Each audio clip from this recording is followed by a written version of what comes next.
Thank you very much for having me on the show. It's an honor. Coudjoe, at every World Cup tournament, there's an African team that rises to the occasion, but not all the representatives of the African continent. Is this the time for Africa? I think I need to correct your statement. Since 1930, Africans have not done well in a World Cup. I mean, in 2002, Korea, by that time, African football was way ahead of Korea. And when Japan and Korea hosted the event, you had South Korea that went as far as semifinals. And when Africa had the opportunity in 2010, the farthest we could go was a quarterfinal. From where I'm sitting, we've not covered ourselves in glory. And that is where your question comes in.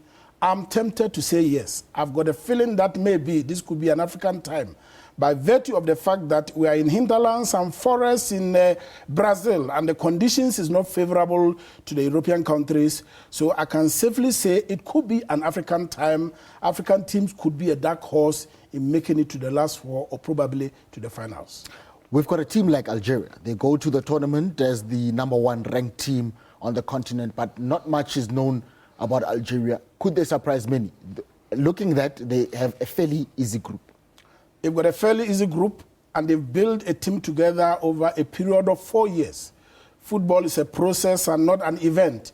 They play very well. Ahead of this very World Cup is the only team on the continent that have probably won all their friendly games, an indicative of the fact that if they put their mind to it, they can do well. This is their third appearance in the FIFA World Cup final. And I think going in as Africa's ranked #1 team, they have the possibility and the potential to go further. They are in a group that involve, I think, Belgium, Russia, and at the end of the day, if they get their mind straight and they are able to play to instructions and they are able to play structured football, and what is good about them, all the Northern African countries, they play structured football similar to Europe, and with their physical conditioning, they can be able to do well, and for the first time in their history, go to the knockout stages of the event. We've got 4 West African teams in at the World Cup, with Algeria the exception as the Northern African team there. But now looking at Cameroon, you look at a team that has an average age of 27. Yeah. It looks like it's a balanced team as compared to Cote d'Ivoire, who have the age that is just above 30, but the golden generation, their last time to actually shine before then they move out of the national team. The Cameroonian team is built around their inspirational captain Samuel Eto'o. And Samuel Eto'o, by far, is the richest African player on the continent. At a point in time when he played in China, he was the highest paid player in the world. But what is making me very angry and what is making me not to really tip them is their shenanigans before they board the plane to Rio de Janeiro. They were fighting over a bonuses. And I think there are times when you draw the line. You are what you are because of your country. And at the end of the day, you cannot blackmail and hold the country into ransom because you want money. You know, Africans must begin to learn from the best models. You want money and you don't want to board a plane. They were supposed to leave on a Sunday. Eventually, they left on a Monday after they've been paid. The association went and borrowed money from the bank in order to give them the money. And I think that is not fair because at the end of the day, their mind is not in the work. They are already focusing on money instead of focusing on the job on the green grass. Do well first. Come and talk about the money later. Don't put the money first and hold the country at ransom and then go there and flatter. If they don't go to the next round, should the federation withdraw the money or ask them to repay the money back to the country?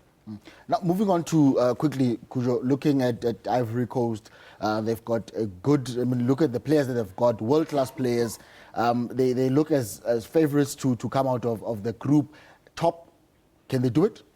They can't do it. If indication of Yaya Touré's exploits on the British Premiership landscape is anything to go by, a holding midfielder who scored 24 goals, a dead ball specialist, he's able to move the ball and pass the ball.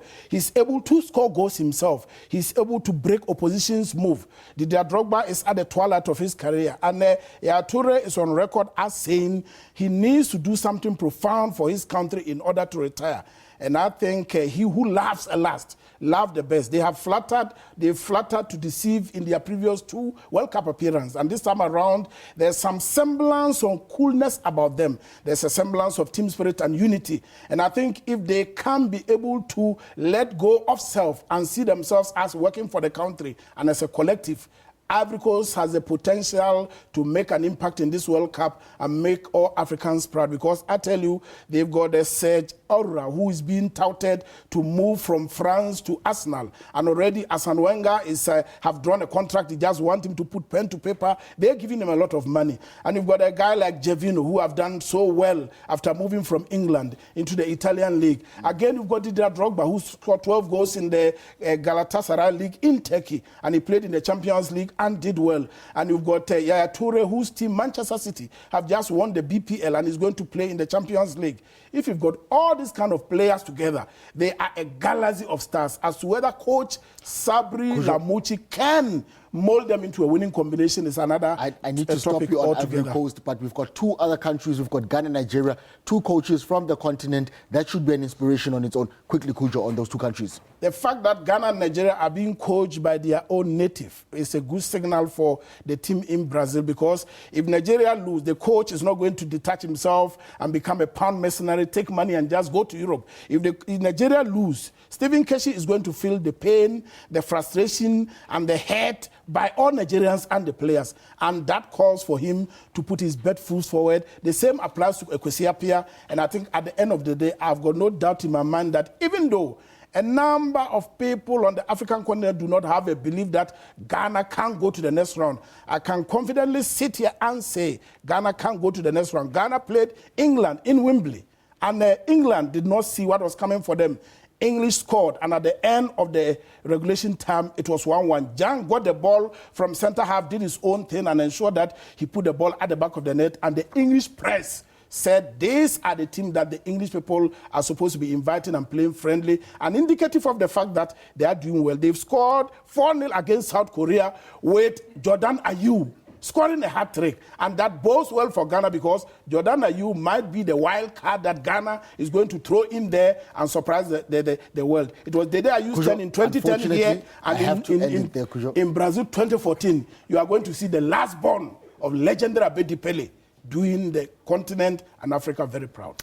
Coudjoe Amankwah, thank you very much for joining us. Unfortunately, we didn't have much time, and I know that we can go through the entire day. And that was Coudjoe Amankwah, our soccer analyst here at the SABC, and that is all we had for